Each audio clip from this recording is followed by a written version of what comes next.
Ibinasura po ng Olongapo City Regional Trial Court yung kaso laban kay Ronel Mas, isang public school teacher na inaresto pagkatapos na mag-post sa social media ng nag-aalok ng 50 milyong pabuya sa sino mang makakapatay daw kay Presidente Rodrigo Duterte. Ang sabi ho sa desisyon nitong si Branch 72 Judge Paradesa, unahin ko na sa inyo, masama yung ginawa nitong taong ito, di ba? Yung teacher. Hindi talaga tama yun. Pero, humahanga tayo dito sa judge. Bakit ho? Kasi ang nanaig sa kanya ay yung rule of law, mga kaibigan. May batas na nagpaparusa laban sa anumang paglabag. Isa ito, di ba? Yung cybercrime ito di ba? At saka bukod doon, pagbabantayan, di ba? Sa buhay ng isang tao. Ngayon, pero, ang masama po dito, sa desisyon ni Judge Richard Paradesa, hindi niya tinignan muna. Ang pinagbatayan niya sa pag-absuelto kay Richard, anong pangalan no? Mas, ang apelyido, Mas dahil sa hindi nasunod, ito tama ang desisyon niya. Ganito nangyayari sa mga kaso na may kinalaman sa droga Yung napapawalang sala, yung mga sangkot sa droga, bakit? Hindi sinunod yung rules kung paano dapat isasagawa ang pag-aresto sa isang taong nagkasala sa batas. Kaya pag hindi nasunod yun, automatic yun Mababasura ang kaso. Di ba? Di ba ang dapat na sumusunod muna sa batas yung mismong alagad ng batas? Yun ang sinasabi dito sa desisyon, mga kaibigan.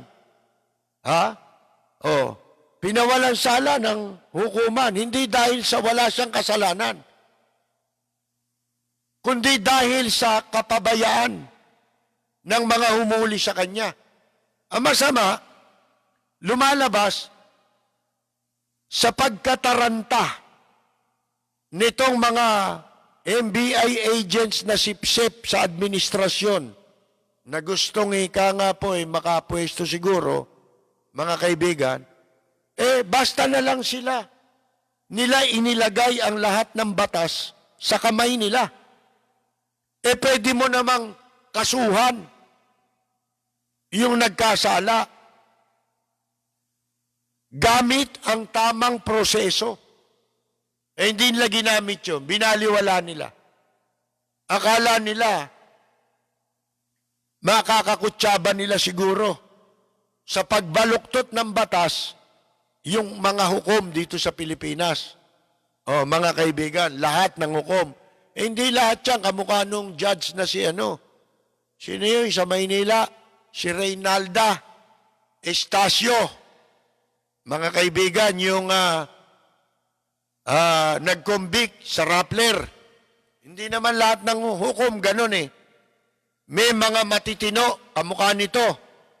Kahit na ang tao nagkasala, meron siyang mga karapatan sa ilalim ng batas. Ganon din naman ang mga otoridad na merong mga karapatan sa ilalim ng batas na dapat nilang sundin.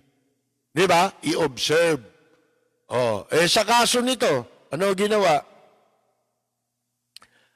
considering, sabi ho, nung desisyon ni Judge sa Paradesa, considering that the accused pangalan niya yun, had timely raised objection to the legality of his arrest. Ha? Inaresto ito, warrantless arrest yung kasong yun hindi naman kaso ng warrantless na pwede kang mag-aresto ng walang warrant Kasi mayroong mga kaso na pwede kang mag-aresto ng walang warrant.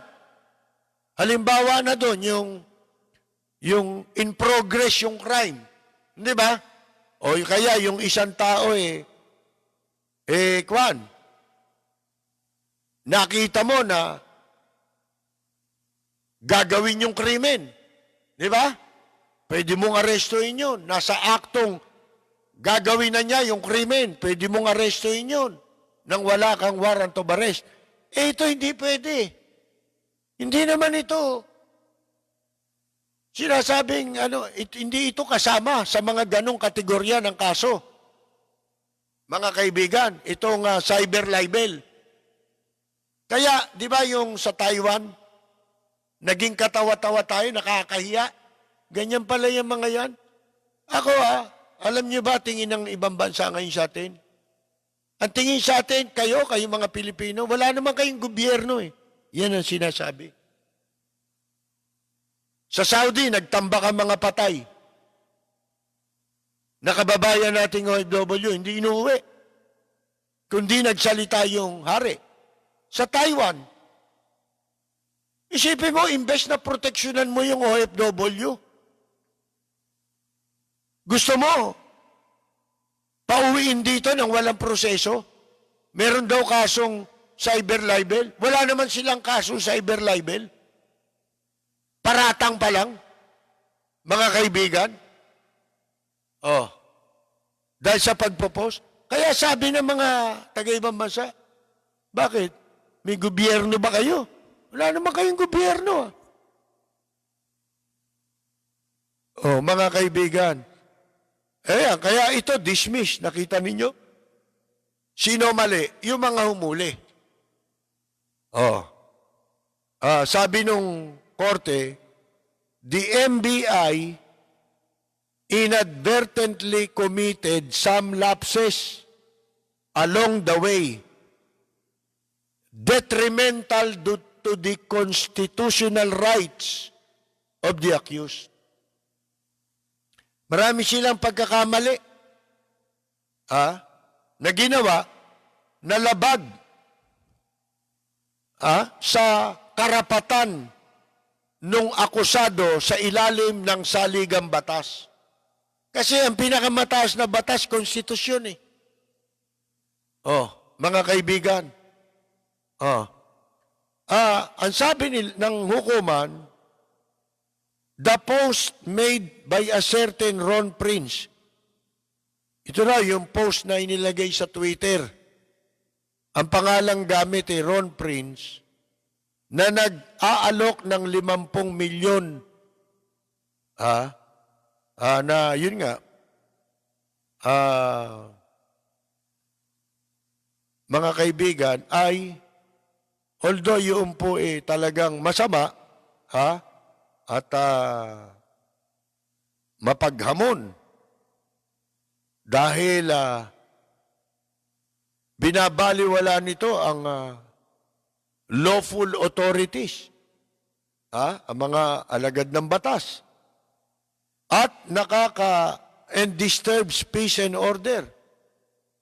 Mapanganib nga naman yun sa katahimikan at kaayusan. The authors of the said post should be made liable and punished to the fullest extent of the law.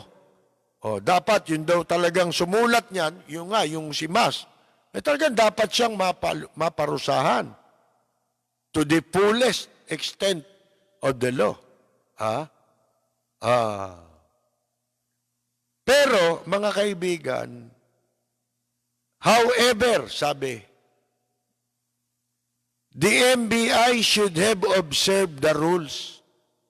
Dapat sinunod ninyo yung rules at iginalang ninyo ang constitutional right o mga karapatan sa ilalim ng konstitusyon nung inaresto nyo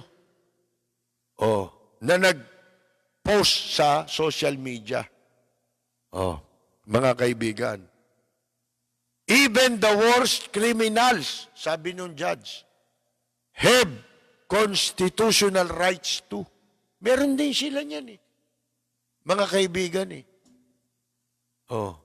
hindi nila ginalang Hindi yata binasahan ng Miranda rights to mga kaibigan Sabi ng hukuman it is crystal clear that when MBI operatives arrested accused who was not committing any criminal act at that time, wala namang ginagawang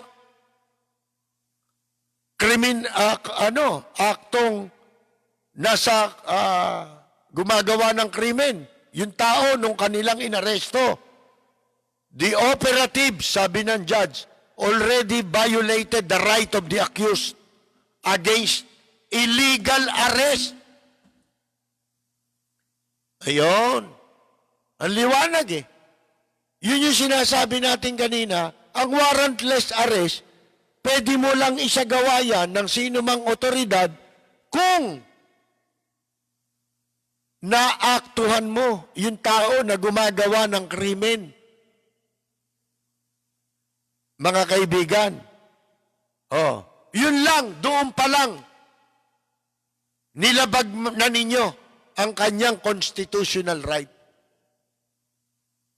Ba't nyo inaresto? Ibig sabihin, yung bago nila dapat inaresto itong tao, kumuha muna sila ng warrant.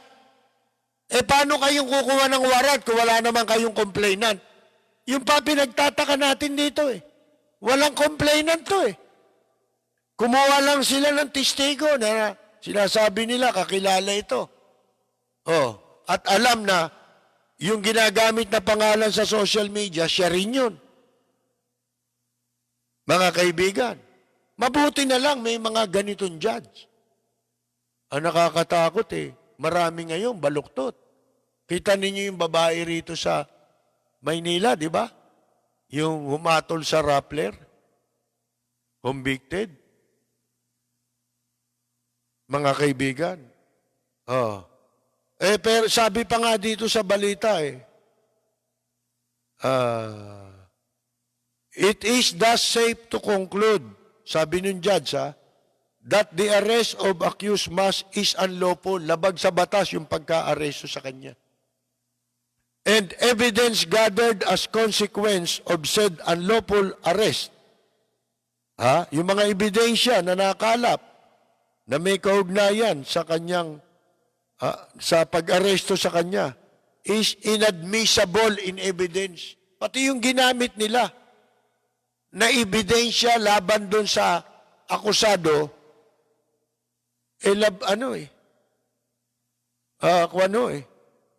hindi tinatanggap sa hukuman. Inadmissible. Na ebidensya, bilang ebidensya. Ang ginamit nila kasing ebidensya, ganito. Hinuli nila. Dinala sa NBI, tapos in-interview. At tinanong, kung bakit niya ginawa yun, na nag-offer siya ng halagang ganon sa social media, bakit siya gumawa ng ganon? At yun ang sabi ng NBI sa kanya, dun sa akusado, gusto mo bang humingi ng apologize o ng paumanhin sa presidente at sa mga tao? Humingi ka ba ng paumanhin? Sumagot ito. Nakuha ng media nung dinala na rin sa Maynila.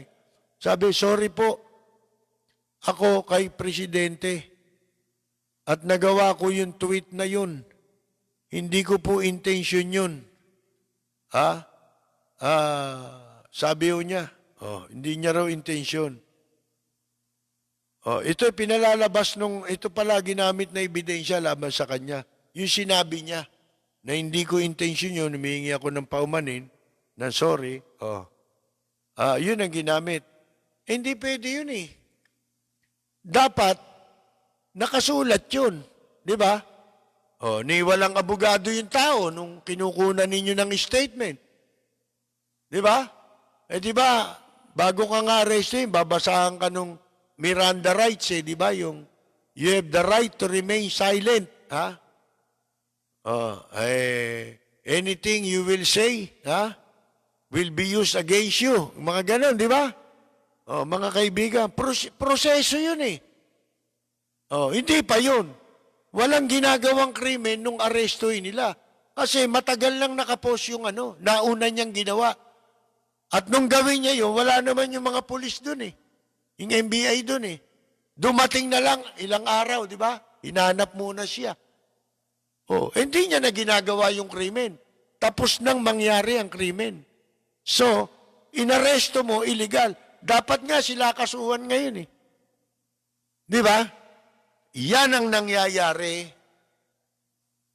Yan ang napapala ng mga gustong magsipsip.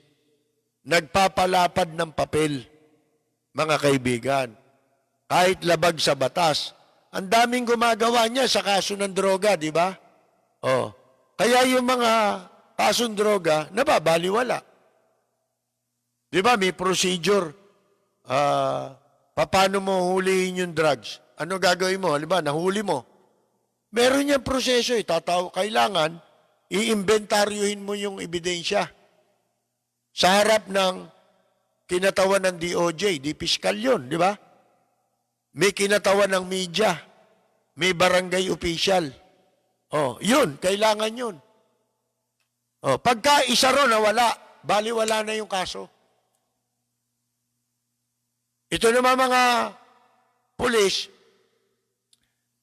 gumagamit ng house show na media. Kaya lahat ng nahuli nila, yun lagi testigo nila. Ibig sabihin lagi nandun, iisang tao na media, yung pala, media betis.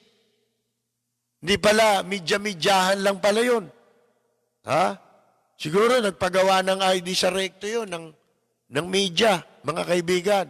At laging yun, tuwing huhuli ng may kasong droga, mga pulis, yun at yun din yung media na ginagamit nila. Para palabasin, nalihiti mo yung kanilang mga ginagawang operasyon. Ewan natin mga kaibigan. Ano kaya magiging resulta nito? Siyempre, may epekto ito para sa ibang kaso. Di ba? Nakatulad niyan. Cyber libel yan tingnan na lang natin. Meron pang isang judge na matino pa rin. Itong nagpawalang sala kay Ka Jerry Yap sa Maynila. Kanina lang yata lumabas ang desisyon nito. Hindi ko malaman kung kanina o kahapon. Itong si Judge Marivic Balisi Umali. Si Ka Jerry ay kinasuhan ng isang mababang ranggo ng pulis sa Maynila. Dahil sa kanyang isinulat sa kanyang kolum na may kaugnayan din sa droga ang naisulat niya. Pero hindi niya tinukoy kung sino yung pulis. Ewan natin kung ba't nagdemanda ito. Wala namang ibang dahilan kung hindi. Ang paniwala ko kasi nung idemanda ito, mag-hain ng demanda ito, ang nakaupo si Erap. Madalit sabi, para mapwesto, di ba? At saka siya, kaklase ni Isko Moreno. Kababata ni Isko Moreno. Kaya ngayon, nakapwesto pa yan Mataas na pwesto ngayon. Siya ngayon ang namumuno ng City Hall detachment. Di ba? No, dahil kaklase siya ni Isko. So meaning to say, yung kasong ito, merong kinalaman si Erap tsaka si Isko. Ha?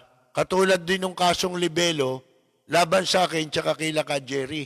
Kasama ko rin siya ron, co-accuse ko rin. Nang nasa likod din, paniwala namin, si Erap.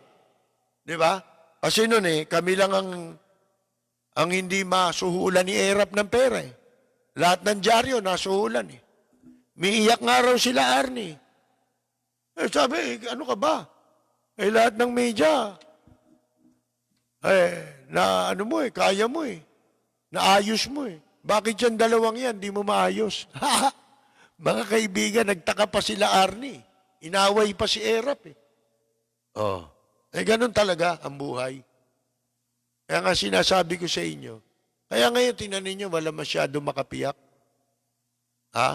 Wala Bakit?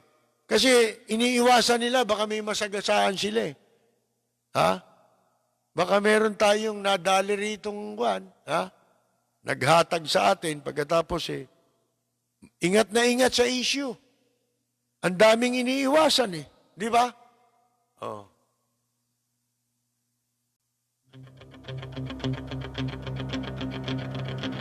Walang preno kung bumatikos. Malalim at makatwirang komentaryo. Mag-ingat ang mga politikong gumagawa ng kalokohan at baka kayo ay tamaan ng Rapid Fire!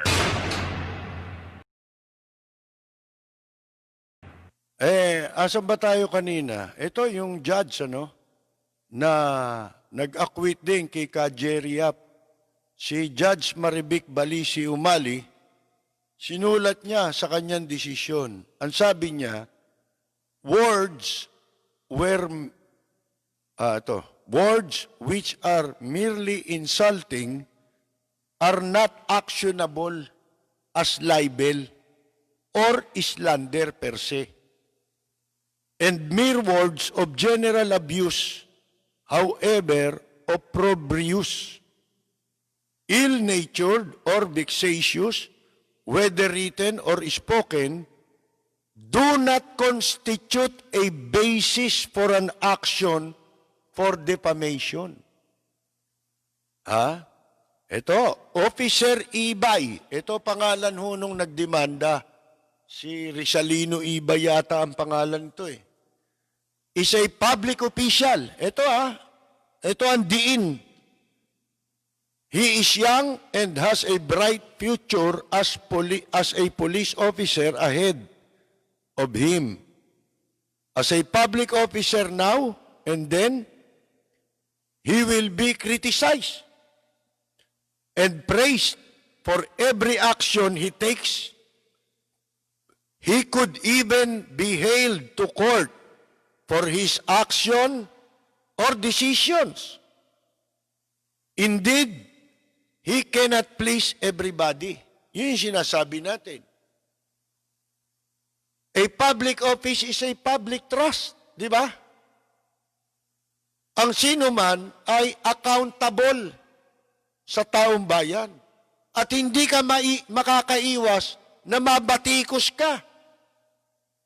Di ba?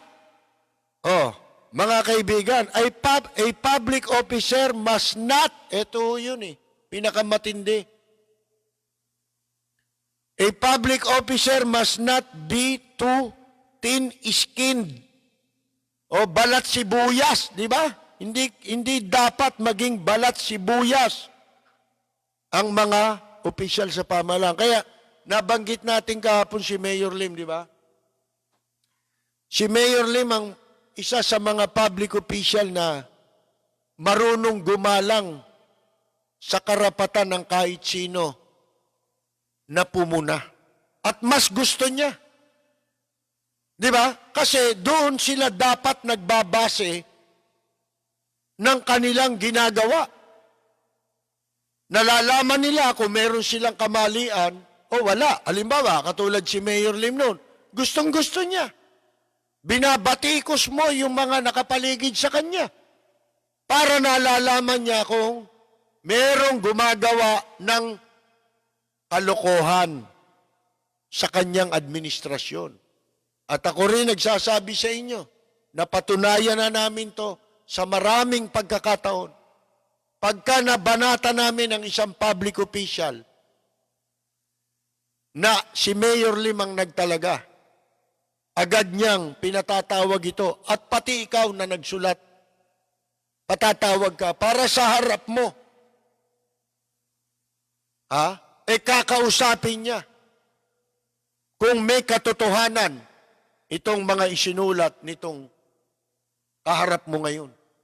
Ganyan si Lim, mga kaibigan.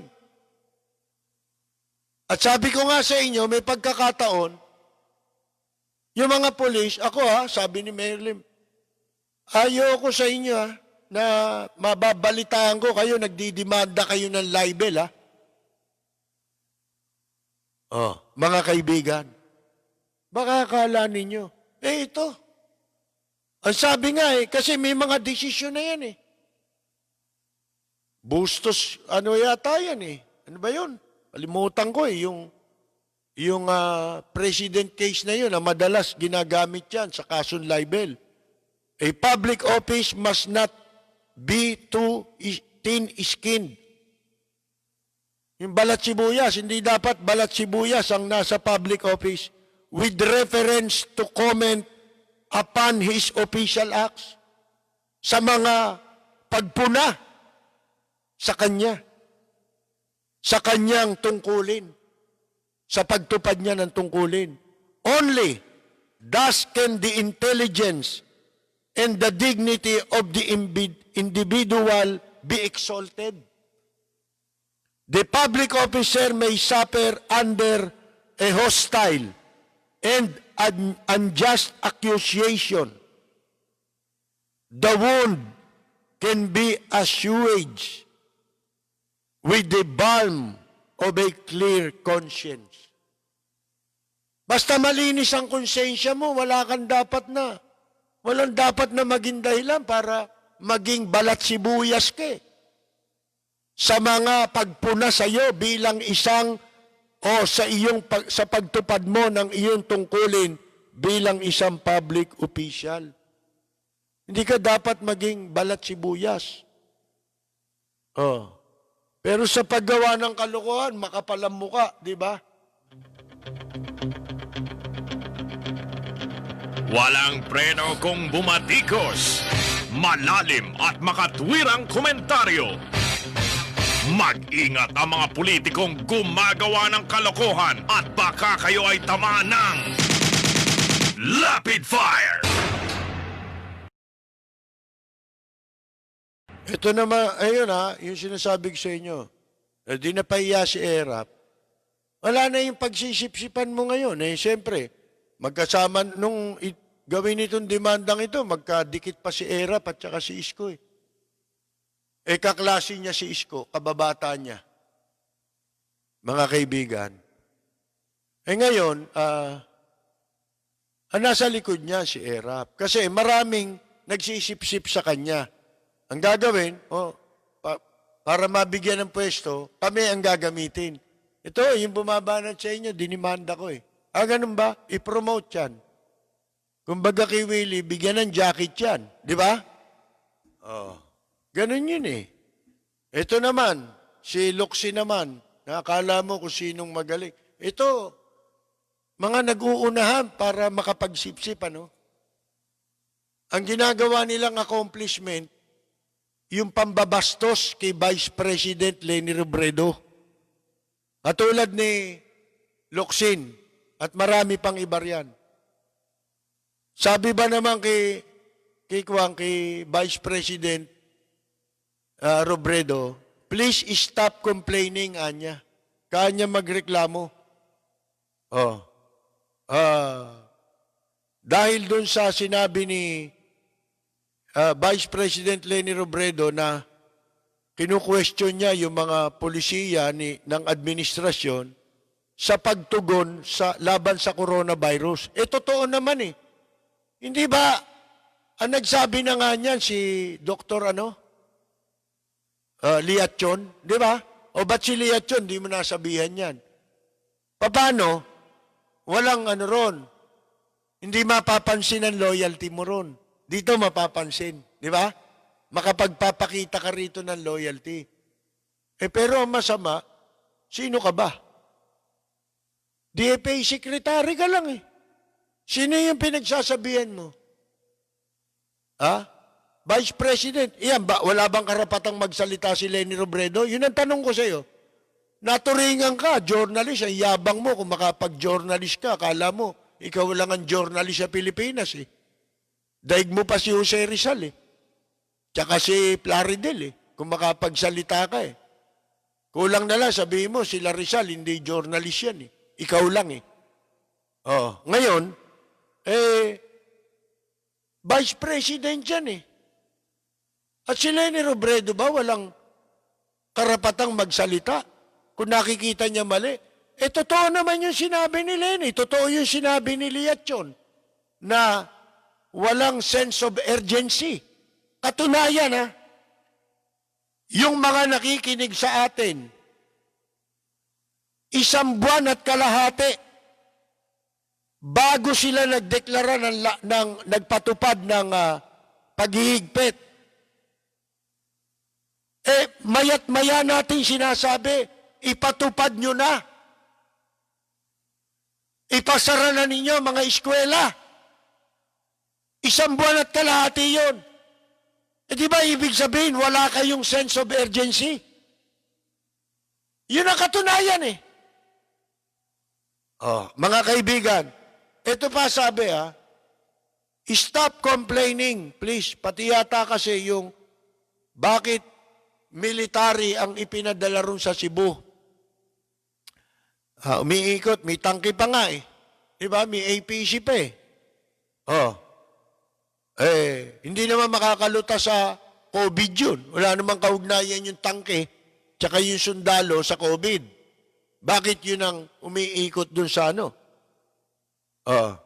Siguro, kakatwiran lang. Hindi, matigas ang ulo eh. Ngayon lumalabas eh. Ang paliwanag nila, kaya tumaas daw ang bilang ng coronavirus sa Cebu, dahil dun sa pagdagsa ng mga nagsiuwian sa probinsya.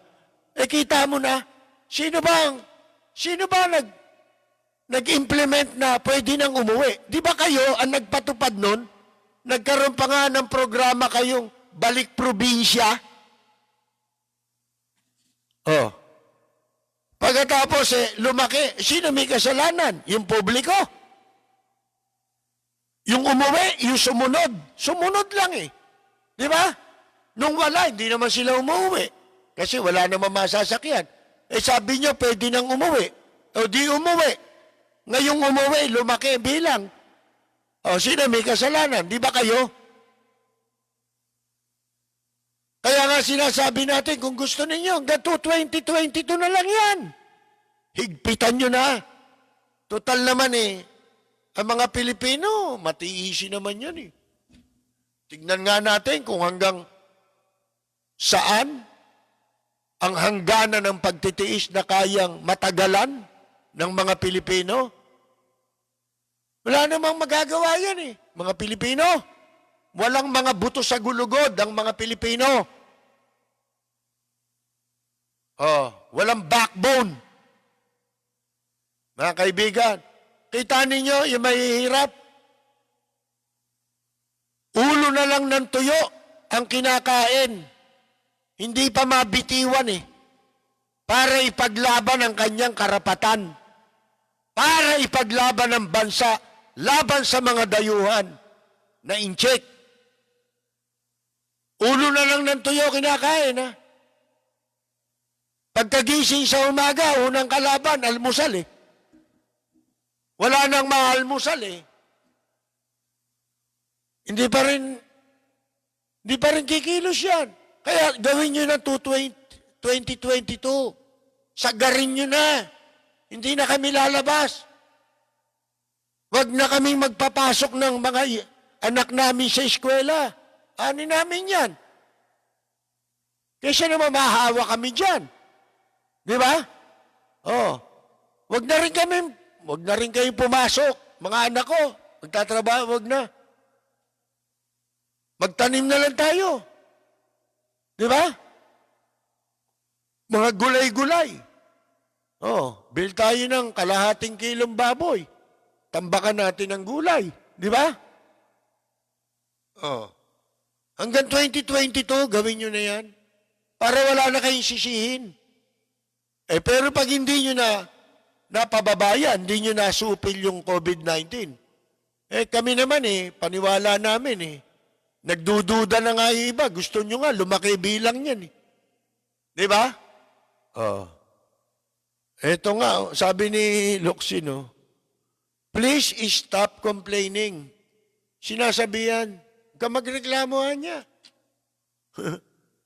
Gumawa ka muna ng batas, Locsin, bawal magreklamo bago mo sabihin yan. Di ba? Ngayon, pag may batas na bawal mag-complain, pwede mo na sabihin yan. Lalo na sa second highest official of the land. Sasabihin mo, just like that. Nahihilo ka ba? Masyado ka naman yatang nalasing sa power. Ha? Power trip na yung ginagawa mo. Sabi niya, New Zealand has turned to the military as well. Yun daw New Zealand, gumamit daw ng military. Kaya nalutas yung problema ron sa New Zealand. Oo nga. Ang hindi mo sinabi, walang inchik doon. Walang pogo ron. Yun ang hindi mo sinabi. Walang pogo, walang Chinese underground hospital doon. Hirap sa inyo Namimili kayo na sasabihin nyo, gumamit nga ng military. Bakit? May pogo ba ron? Gumagamit kayo military dito, yung pogo, tuloy ang negosyo. Mga incheck nakakapasok. Libre, dumaan sa mga checkpoint. Di ba? Nakakasabay ko Mga kaibigan, sus Mariosip na mga tao to. Puro kayo ipokrito ka masyado, Teddy Boy. Ha? Masyado ka namang kabastusan yan. Pa-English ka pa Bastos ka rin.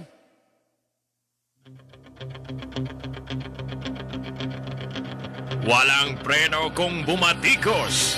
Malalim at makatwirang komentaryo.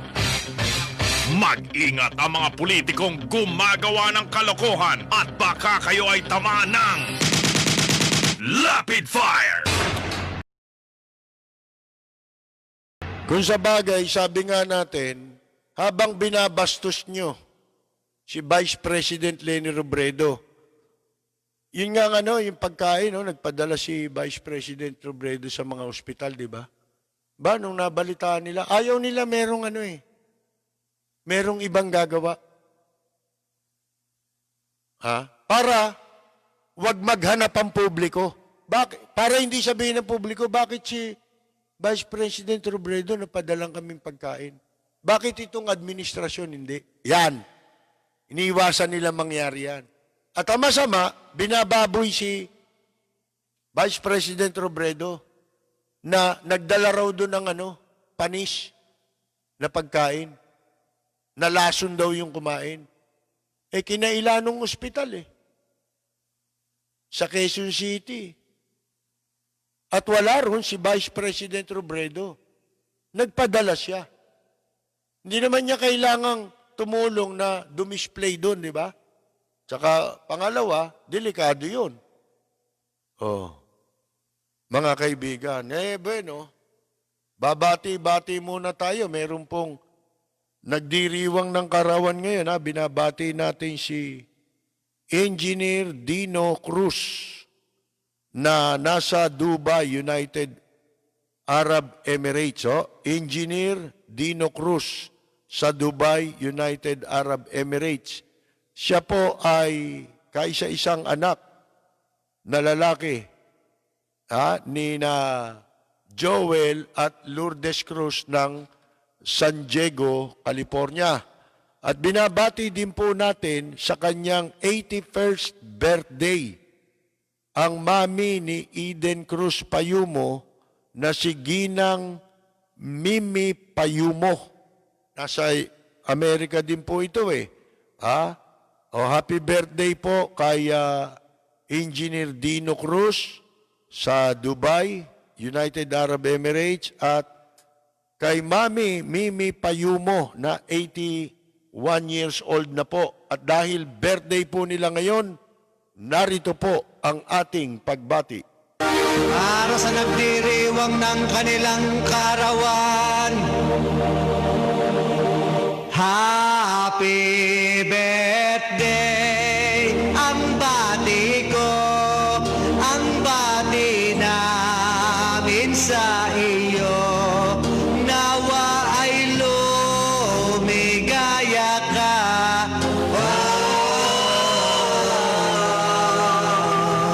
At abutin mo pa sana ang maraming kaarawan.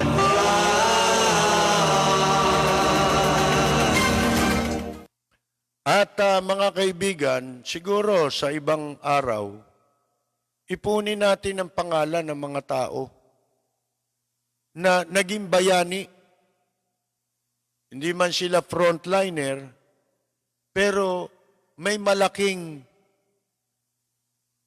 naitulong at nagpamalas ng kanilang katapangan sa panahon ng pandemya. Hindi sila dapat malimutan. Kamukha nga ng sinasabi ni Dr. Jose Rizal, huwag ninyong kalimutan ang mga mga nangamatay, ba sinasabi sa lalim ng gabi, di ba? Huwag natin silang kalimutan. Halimbawa, si Angel Locsin, maganda na gagawa niyan, di ba? Matapang at saka sa sarili niyang pera, talagang tumutulong siya sa kanyang mga kababayan. Kaya may eleksyon, kaya wala. Yun ang sinasabi natin.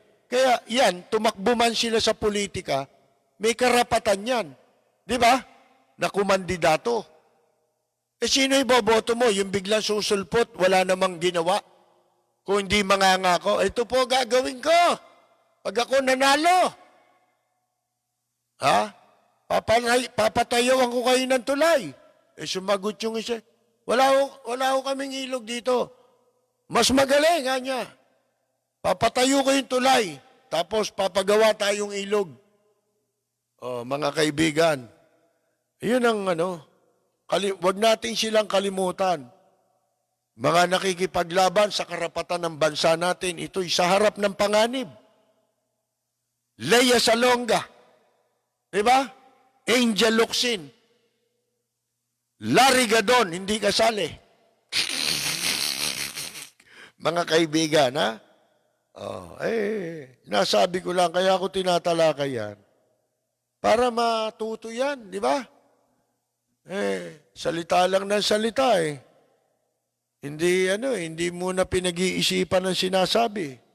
Wala na yata tayong oras, hindi na tayo makakabati. Binabati natin ang ating mga lahat ng mga sumubaybay sa atin.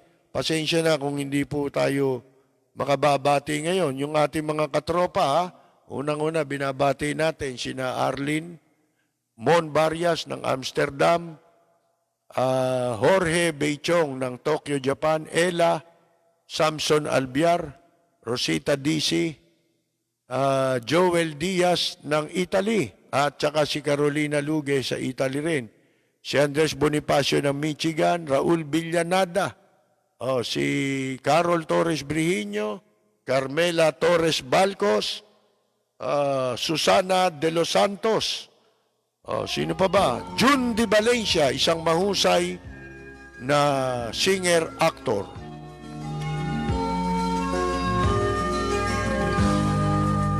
Bukas po babalik tayo sa ating pong palatuntunan pagsapit po ng alas 10 ng gabi.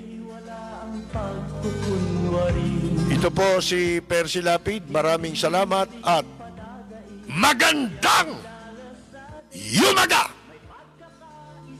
Teddy Locsin! Bayan ko'y punong-puno ng kailangan pang iwanan. Hindi nga ba't anong sarap mabuhay ng buong ganap? Sa bayan mo, sumabit man yaong wakas. Dito sa bayan ko, lahat kami pantay-pantay. Walang nang aapit, ang pag-ibig ay tunay. Dito sa bayan ko, dito'y makikilala mo ang isang kaibigang nagmamahal sa'yo.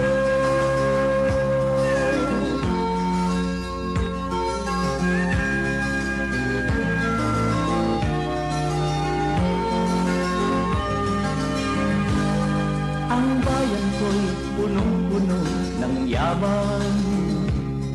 Bakit ito'y kailangan pang iwanan? Hindi nga ba't anong sarap mabuhay ng buong ganap? Sa bayan mo, sumapit lang yaong wakas. Dito sa bayan ko, lahat kami pantay-pantay. Walang nang aabit, ang pag-ibig ay tunay.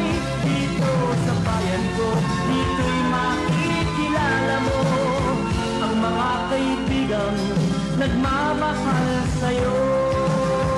Dito sa bayan ko, lahat kami pantay-pantay. Walang nang aapit, ang pag-ibig ay tunay. Dito sa bayan ko, dito'y makikilala mo ang isang kaibigan, ang mga kaibigan, ang bawat kaibigan na totoong